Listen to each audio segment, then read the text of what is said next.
광명진원 기도 도우미 두 번째입니다.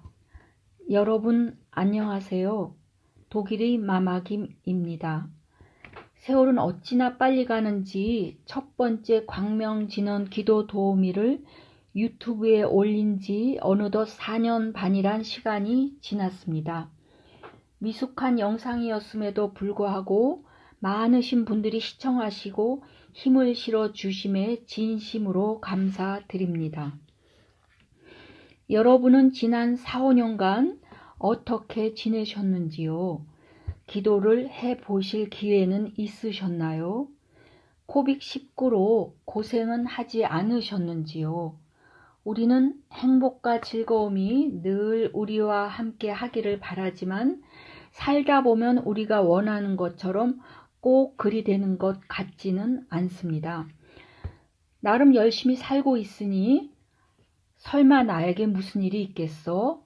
하며 일상을 보내는 우리에게 뜻하지 않은 일이 생기기도 하고 최선을 다해 준비하였던 시험, 사업, 면접, 프로젝트 등등이 기대에 어긋나기도 하고 생각지도 못했던 자그마한 오해나 실수가 심장이 쿵 하는 결과로 나타나 우리를 당황스럽게 만들기도 합니다. 또한 가정에서나 직장, 학교 등 생활 안팎에서 받는 압력이나 스트레스가 장기간 지속되면 속상하기도 하고 어휴, 나는 혼자야 라는 생각에 울적해지기도 합니다. 물론 우리 개개인은 어떤 상황에서도 당면한 문제나 어려움을 헤쳐나갈 방법을 모색하며 부단히 노력을 하지 않겠습니까? 그러나 그럼에도 왠지 상황이 나아질 기미가 보이지 않거나 막막한 순간이 다가오면 내 자신에게 원망과 불만의 화살을 날리면서 자책과 한탄 속에서 방황을 하기도 하고 괜스레 가족이나 남에게 모든 책임을 돌리기도 하면서 어느 순간 에고 살려주세요 라며 호소를 하기도 합니다. 네, 바로 이 절박함의 호소가 바로 기도의 시작이라고 저는 생각합니다. 살려주십시오, 도와주십시오 하는 이 내면의 목소리가 절절하고 간절한 정성의 기도로 이어진다면 많은 가피와 은혜가 한치 차고 없이 우리에게 되돌아옵니다.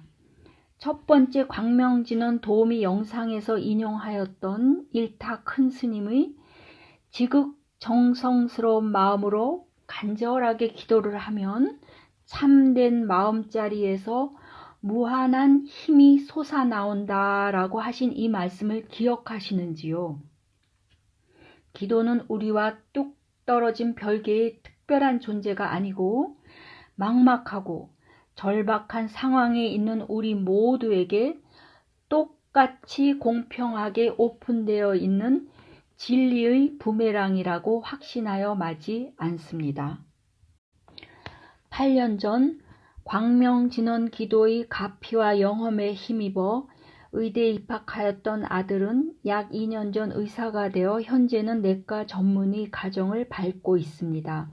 의대 입학 당시 아들은 기숙사에 들어갔지만 딸아이는 저와 함께 지냈었는데 어느 날 왕복 기차 시간을 아낀다며 대학원 근처로 이사를 하고 싶다고 하니 허락을 하지 않을 수가 없었습니다. 몇 달 후 딸아이가 자기 짐을 챙겨 이사 가던 날 저는 가슴이 먹먹하고 슬펐지만 겉으로는 내색을 하지 않았어요. 그날 저녁 어둠 속 부엌에서 딸아이를 아무리 기다려도 엄마 하며 환하게 웃으며 귀가하지 않았습니다. 이런 중에 직장에서의 업무량은 엄청나 퇴근하고 집에 오면 아 힘들어 라는 볼멘 소리와 애들도 집에 없으니 외롭다 라는 감정까지 겹치면서 왠지 가슴이 답답하고 불안해지면서 서서히 불면증에 시달리게 되었습니다. 이때 환경을 바꾸어 보면 불안 증세나 불면증이 가라앉지 않을까 하여 태국으로의 휴가를 결심하게 되었습니다. 태국에서의 제 숙소는 방콕에서 약 1시간 정도 떨어진 곳이었는데 짐을 풀고 주위를 한 바퀴 삥 둘러보니 작지만 아름다운 사원이 보이는 것이 아니겠습니까? 순간 나도 모르게 마치 8년 전처럼 이곳에서 광명진원 기도를 열심히 해보고 싶다라는 간절한 바람이 가슴 속에서 훅 올라오는 것을 느낄 수 있었습니다. 그동안 느슨해지고 끈이 풀릴 대로 풀려있던 저희 신심에 화학하니 등불이 켜지는 것 같은 그런 환희심이 솟구쳐 오름을 알 수 있었습니다. 관광 스케줄로 사원까지 가지 못할 때에는 숙소 주위를 걸으면서 광명진원을 열심히 외웠는데 도중에 무리지어 어슬렁거리는 커다란 개들과 마주치기도 했지만 왠지 무섭지 않았습니다. 간절한 기도는 제 내면의 목소리를 통해 얘야, 너에게 지금 문제가 생겼어. 어여 알아차리렴 하는 끊임없는 암시가 있었지만 뭐지 하면서 알아차리지 못한 채 불면증과 알 수 없는 불안감에 마치 어두운 바다에서 허우적거리고 있는 듯한 제 자신이 자꾸 낯설게만 느껴졌습니다. 이런 알 수 없는 이상한 불안감에 순간순간 슬픔이라는 감정이 쏟아져 내리면 저는 끊임없이 염주를 돌리며 기도하였습니다. 일타 큰 스님의 저서인 생활 속의 기도법에서 광명진원은 부처님의 한량없는 자비와 지혜의 힘으로 새로운 태어남을 얻게 하는 신령스러운 힘을 지니고 있다. 아무리 깊은 죄업과 짙은 어두움이 마음을 덮고 있을지라도 부처님의 광명 속에 들어가면 저절로 맑아지고 깨어나게 된다는 것이 이 진원을 외워 영험을 얻는 원리이다 라고 하신 이 뜻을 음미하며 외운 후에 29자로 이루어진 광명진원 옴 아모가 바이로차나 마하무드라 마니파드마 치바라 프라바트타야 홈을 목이 매도록 외웠습니다. 광명진원을 빠른 속도로 108번 외우는데 약 10분 정도 걸리니까 1000번을 외운다면 1시간 반 정도의 시간이 소요된다고 보시면 되겠습니다. 태국의 찬란한 사원들의 신성스럽고 아름다운 분위기 속에서 보름간의 여행과 기도를 감사하게 잘 마치고 방콕을 떠나 독일로 다시 돌아오니 풀이 죽은 채 우두커니 앉아있는 제 자신과 직면하게 되었습니다. 몇 달이 지난 후 저는 심각한 우울증으로 대학병원에 입원하게 되었습니다. 모든 것이 슬프고 힘들고 괴롭고 불안하여 불면증에 시달리는 제 몸과 마음은 이미 제 것이 아니었습니다. 평소에 우울증은 의지력이 약하거나 나태한 사람이 걸리는 것이지 나같이 한평생 부지런히 살아온 사람에게는 있을 수 없어 라는 자만이 송두리째 흔들리는 시기이기도 했습니다. 이 건방진 편견과 관념이 이미 오래전부터 앓고 있는 제 몸과 정신의 병을 알아채지 못하게 한 바로 커다란 장벽이자 장애물이었던 것을 깨닫게 되었습니다. 인정해야 했습니다.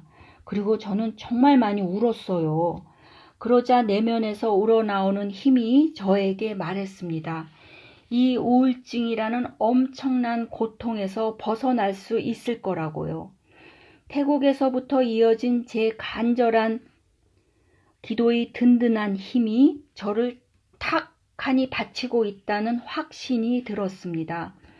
대학병원에서 제공한 약물치료, 세미나, 운동, 체조 상담 시간을 잘 마친 저는 거의 2달 만에 퇴원을 할 수 있었습니다.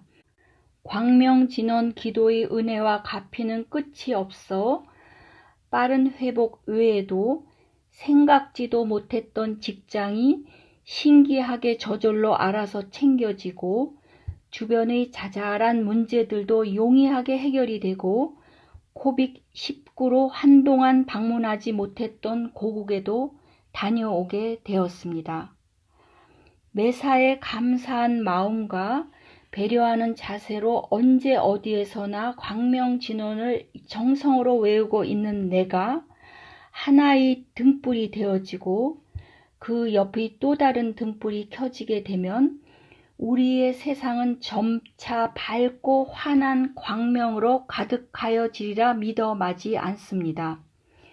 우리 각자가 그 하나의 환한 등불이 되도록 광명진원의 뜻인 오 우주에 가득하신 비로자나 부처님이시여, 대우주의 도장을 지닌 존이시여, 여유보지와 영꽃의 광명을 비추어 주소서를 마음 깊이 새기면서 우리 스스로가 광명이요 즉 환한 빛임을 깨달으시기를 진심으로 염원합니다. 옴 아모가 바이로차나 마니파드마치바라 프라바트타야 훔.